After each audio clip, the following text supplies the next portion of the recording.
नमस्कार, EMS TV में आपका स्वागत है। मैं हूं आपके साथ आकाश और आइए नजर डाल लेते हैं व्यापार की आज की तमाम बड़ी खबरों पर। जीएसटी काउंसिल की 41वीं बैठक खत्म हो गई है। इस बैठक में राज्यों को दिए जाने वाले कंपनसेशन पर चर्चा हुई। वित्त सचिव अजय भूषण पांडे ने बताया कि राज्यों को कंपनसेशन के 2 विकल्प पर चर्चा हुई है। इन दोनों विकल्पों पर विचार के लिए राज्यों ने 1 सप्ताह का समय मांगा है। वित्त सचिव ने बताया कि कंपनसेशन की यह व्यवस्था केवल वित्त वर्ष 2021 के लिए रहेगी। वित्त सचिव ने वित्त वर्ष 2021 में 65,000 करोड़ रुपए के कंपनसेशन सेस कलेक्शन की उम्मीद जताई है। गुरुवार को कारोबार के चौथे दिन बीएसई और निफ्टी बढ़त के साथ बंद हुए। आज बीएसई 219 अंक ऊपर और निफ्टी 58 पॉइंट की बढ़त के साथ खुला था। बीएसई दिन भर के ट्रेडिंग के दौरान 253 अंक ऊपर और निफ्टी 66 अंक ऊपर जाने में कामयाब रहा। आज बाजार में पावर और टेलीकॉम सेक्टर में गिरावट रही। वहीं इंडसइंड बैंक का शेयर बढ़त और रिलायंस का शेयर गिरावट के साथ बंद हुआ। आरबीआई ने ब्याज दरों में आगे और कटौती के संकेत देते हुए गुरुवार को कहा कि कोविड-19 महामारी से अर्थव्यवस्था को बचाने के लिए किए गए उपायों को जल्द नहीं हटाया जाएगा। आरबीआई गवर्नर शक्तिकांत दास ने एक कार्यक्रम में कहा कि चाहे दर में कटौती हो या फिर अन्य नीतिगत कदम, हमारे तरकश के तीर अभी खत्म नहीं हुए हैं। आरबीआई ने 6 अगस्त को जारी नीतिगत समीक्षा में रेपो दरों में कोई बदलाव नहीं किया था। सरकारी एयरलाइंस कंपनी एयर इंडिया ने अपने कर्मचारियों के लिए नया फरमान जारी किया है। फरमान के मुताबिक अब एयर इंडिया के कर्मचारी ऑफिस में शॉर्ट्स, फैशन में फटी हुई जीन्स या फिर टी शर्ट पहनकर नहीं जा सकेंगे। यदि कोई इस तरह के कपड़े पहनकर आता है तो उस पर कार्रवाई की जाएगी। इस ड्रेस कोड को एयर इंडिया ने मंगलवार से जारी कर दिया है। कंपनी का कहना है कि हर कर्मचारी हमारी कंपनी का ब्रांड एम्बेसडर है। ऐसे में कर्मचारियों का पहनावा कंपनी की इमेज को प्रभावित करती है। अब बाबा रामदेव से जुड़ी कंपनी पतंजलि को कोरोनिल दवा के मामले में सुप्रीम कोर्ट से राहत मिली है। सुप्रीम कोर्ट ने चेन्नई की कंपनी को याचिका को स्वीकार करने से मना कर दिया है, जिसमें मद्रास हाईकोर्ट के आदेश पर रोक लगाने की मांग की गई थी। हाईकोर्ट ने पतंजलि को अपने उत्पाद पर कोरोनिल ट्रेडमार्क शब्द का इस्तेमाल करने की इजाजत दी थी। मामला कोरोनिल नाम के इस्तेमाल को लेकर है, जिस पर चेन्नई की कंपनी ने दावा ठोका था।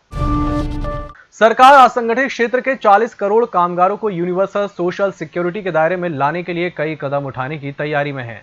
श्रम मंत्रालय इन कामगारों को हेल्थ इंश्योरेंस और मैटरनिटी बेनिफिट मुहैया कराने के लिए एक प्रस्ताव पर काम कर रहा है। इसके बाद उनके लिए एम्प्लॉय स्टेट इंश्योरेंस कॉर्पोरेशन के जरिए कई तरह की सुविधाएं देने की भी तैयारी है। इस पैकेज में जीवन और विकलांगता कवर और ओल्ड एज प्रोटेक्शन शामिल है। यह वॉलंटरी स्कीम होगी, जिसमें सब्सक्राइबर और केंद्र या राज्य सरकार का बराबर अंशदान होगा।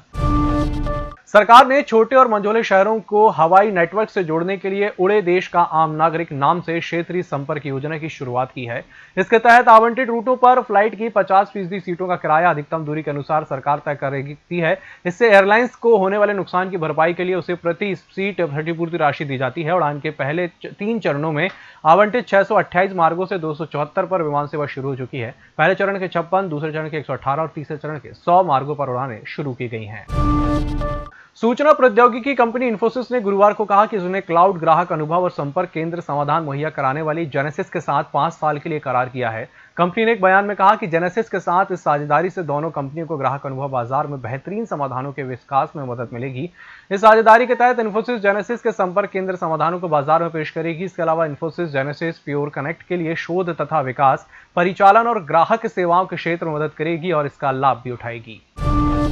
उपभोक्ता सामान बनाने वाली कंपनी जायडस वेलनेस ने गुरुवार को कहा कि उसके निदेशक मंडल ने अपने प्रवर्तक जायडस फैमिली ट्रस्ट को तरजीही आधार पर शेयर जारी कर और अन्य विकल्पों के जरिए 1099 करोड़ रुपए की पूंजी जुटाने की योजना को मंजूरी दी है।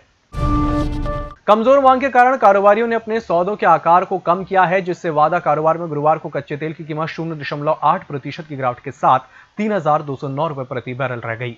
मल्टी कमोडिटी एक्सचेंज में कच्चा तेल के सितंबर माह में डिलीवरी वाले अनुबंध की कीमत 26 रुपए या 0.8% की गिरावट के साथ 3,209 रुपए प्रति बैरल रह गई। इसमें 3,203 लॉट के लिए कारोबार हुआ।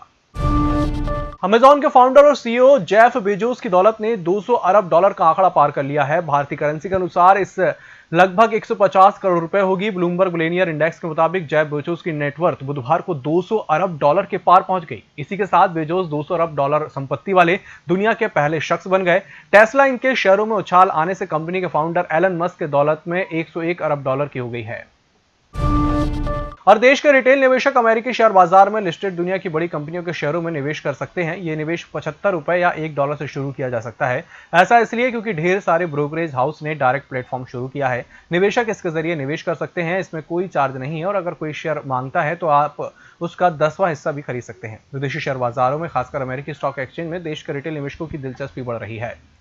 इस वीडियो में फिलहाल इतना ही। इसी के साथ मुझे दीजिए इजाजत। नमस्कार।